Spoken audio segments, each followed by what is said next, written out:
So আমি দোকানদার যারা দেখবা তারা বলছে কোয়ালিটিফুল প্রোডাক্ট লোকা সিলেটের মানুষের টাকার অভাব নাই, টাকা ইজ ডাজন্ট ম্যাটার, বাট কোয়ালিটির প্রোডাক্টটা চাই আমরা, ঠিক আছে না? মোটামুটি আলহামদুলিল্লাহ যেরকম আসার কথা এরকম আসতেছে। ভাই ব্যবসা নাই তো, ব্যবসা কই? ব্যবসা আছে, ব্যবসা নাই ভাই, ব্যবসা আগের মতন কিছুই নাই, বুঝছেন ভাইয়া? কাস্টমারও কম, আপনারা দেখতেছেন, হাঁটতেছেন, বুঝতেছেন না?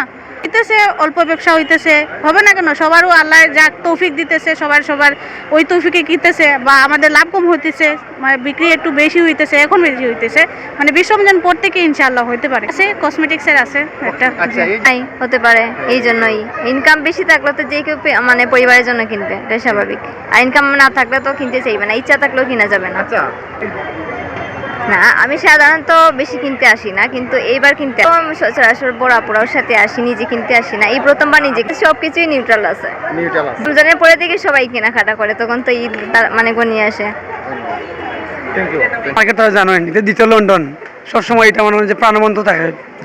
আর দেখার তো অবস্থা আজকে চিন্তা বাজার যা আছে মানুষের সব সিরিবিরি নিয়ে গিয়া টেকা কত এটা ম্যাটার নাই, জিনিস কিতা ওটা ম্যাটার। সো আমি দোকানদারটাও আর কি আমার বিজনেসম্যান বাইক লেগেছে, আমদার থাকবো।